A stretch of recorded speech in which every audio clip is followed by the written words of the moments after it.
আসসালামু আলাইকুম সম্মানিত শ্রোতা। 5 আগস্টের কারণে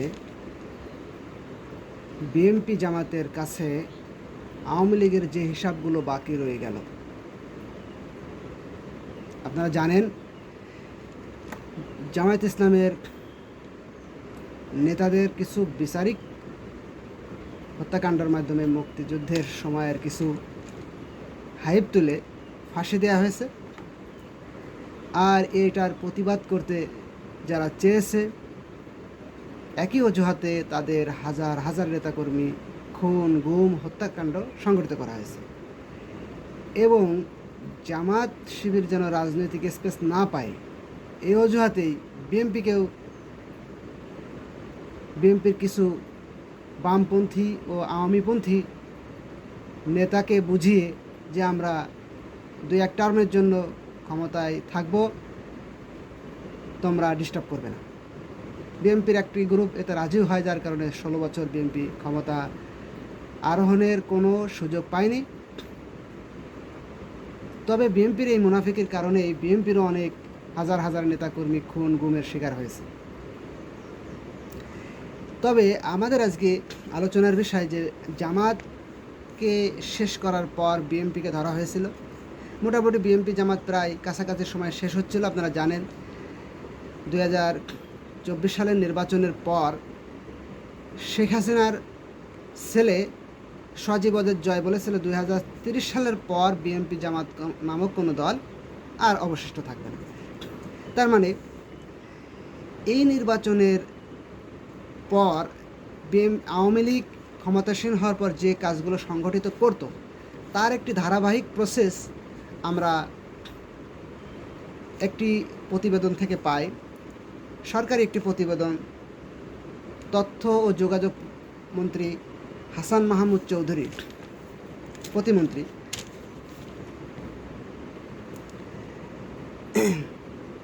এনারা একটা সংগঠন করেছিলেন। আপনারা জানেন যে মায়ের ডাক এর বিকল্প মায়ের কান্না, গণফাঁসি 71 শীর্ষক আলোচনা সভা দীপ্ত টিভি কর্তৃক আয়োজিত চট্টগ্রাম সার্কিট হাউসে। এখানে উপস্থিত ছিলেন চট্টগ্রাম 14 আসনের সংসদ সদস্য বীর মুক্তিযোদ্ধা নজরুল ইসলাম, সুপ্রিম কোর্টের আপিল বিভাগের সাবেক বিচারপতি শামসুদ্দিন চৌধুরী মানিক, মুক্তিযুদ্ধ সংসদের সাবেক সভাপতি মেজর জেনারেল গোলাম মোর্শেদ খান বীর বিক্রম, দীপ্ত টেলিভিশনের সিও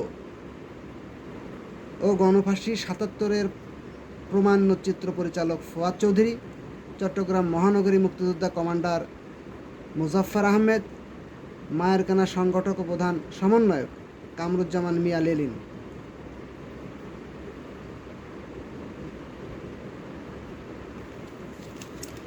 এনাদের উপস্থিতিতে একটা মাস্টার প্ল্যানটা নেওয়া হয়েছিল শেখ হাসিনার নেতৃত্বে, এবং এটা নিয়ে ধীরে ধীরে মানুষের মাঝে একটি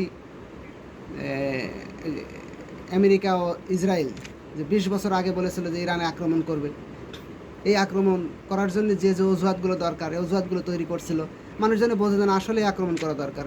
গুরুত্বপূর্ণ অজুহাত বা গুরুত্বপূর্ণ পয়েন্ট না থাকলেও ধীরে ধীরে ধীরে বলতে থাকবো যে ওরা এই অপরাধ করছে, অপরাধ করুক আর না করুক।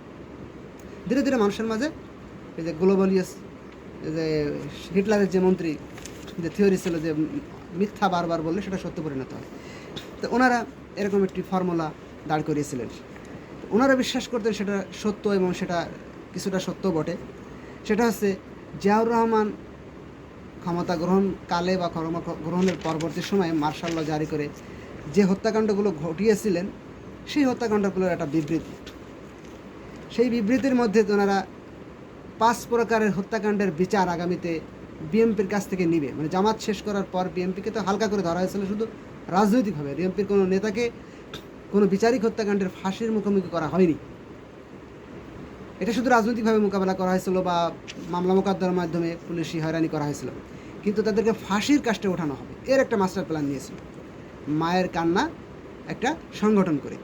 সেই সংগঠনের গণফাঁসি 77 এর নামক অনুষ্ঠানে ওনারা যে দাবিগুলো তুলেছিলেন, সেনা হত্যার বিচার, জিয়াউর রহমান যে কয়েক হাজার সেনা, প্রায় 1130 বা কেউ 1230, বিভিন্ন রকমের অ্যামাউন্ট বলে থাকেন, 1300, 1350, এই সেনা যে হত্যাকাণ্ড ঘটিয়েছিলেন এইটা ছিল অবৈধ। এই হত্যাকাণ্ডের বিচার হতে হবে।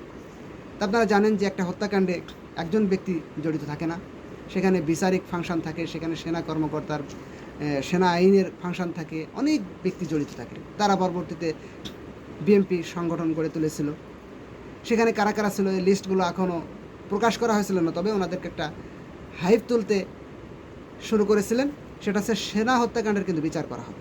আর এটা হচ্ছে বঙ্গবন্ধু হত্যাকাণ্ডের বিচারের সাথেও যে জিয়াউর রহমান জড়িত এটা প্রমাণ করার চেষ্টা করছেন। ওখানে বারবার উল্লেখ করেছেন বিভিন্ন ক্যাটাগরিক্যালি, যেমন কীভাবে এর সাথে জড়িত ছিলেন। তো শুধু জিয়াউর রহমান একা জড়িত থাকতে পারেন না, যেহেতু ফ্রন্ট লাইনে কয়েকজন ছিলেন তাদেরকে ফাঁসি দেওয়া হয়েছিল, কিন্তু এর পিছনেও বিএনপির আরও অনেক নেতা, সেনা কর্মকর্তাদের ভিতর থেকে যারা পরবর্তীতে বিএনপি যোগ দিয়েছে তাদেরকে ওই সেনা হত্যা এবং বঙ্গবন্ধু হত্যা দুটো হত্যায় সামনে আনা হবে।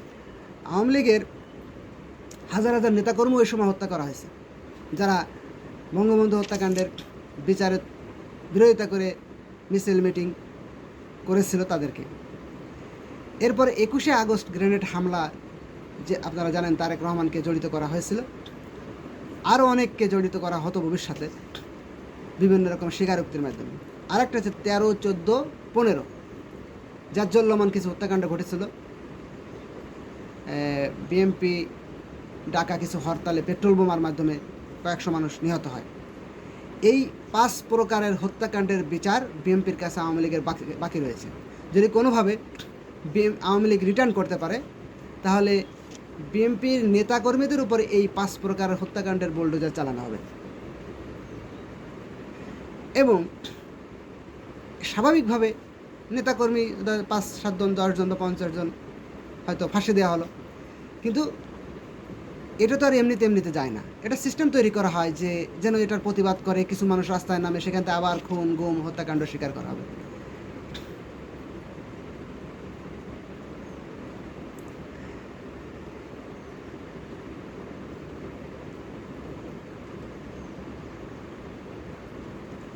এবং আপনারা জানেন যে বিডিআর হত্যাকাণ্ডের একজন কুশীলভ ছিলেন কর্নেল মেজর শামস। এই শামসকে কিন্তু 21শে আগস্ট গ্রেনেড হামলায় যে গ্রেনেড, এই গ্রেনেডটা আলামত হিসেবে সংগ্রহ করেছিলেন মেজর শামস। এনাকে কিন্তু বিএনপি চাকরিচ্যুত করেছিল। ইনি কিন্তু এই বিএনপিপন্থী সেনা কর্মকর্তাদের হত্যাকাণ্ডের মাস্টার মাইন্ড ছিলেন একজন, যেটুকু তথ্য পেয়েছি আমরা। আর এরকম পুলিশ কিছু কর্মকর্তা যারা অ্যাক্টিভ হয়েছিল আপনারা জানেন। সুতরাং আগামীতে বিএনপির ভাইদের যে বিপদ সামনে আসতেছে, বিএনপি যদি জামাতের উপরে বুলডোজার চালিয়ে জামাতকে আবার আন্ডারগ্রাউন্ডে ঠেলে দেয়, তাহলে বিএনপির ভাইদের জন্য বিকল্প 5 প্রকার হত্যাকাণ্ডের বিচার এবং বিচারিক হত্যাকাণ্ড, আবার খুন গুম রেডি আছে। আপনারা প্রস্তুতি নিতে পারেন। বাংলাদেশ থেকে মৌলবাদী শক্তিকে উৎখাত করে মুক্তিযুদ্ধের চেতনা উজ্জীবিত 32 নম্বরকে আবার ফুলের সংবর্ধনায় উজ্জীবিত করতে আপনারা এগিয়ে আসতে পারেন। আপনাদের এই আমন্ত্রণ জানিয়ে আমি আমাদের কথা এখানে শেষ করছি। আখিরি দাওয়ানা আনিল হামদুলিল্লাহি রাব্বিল আলামিন।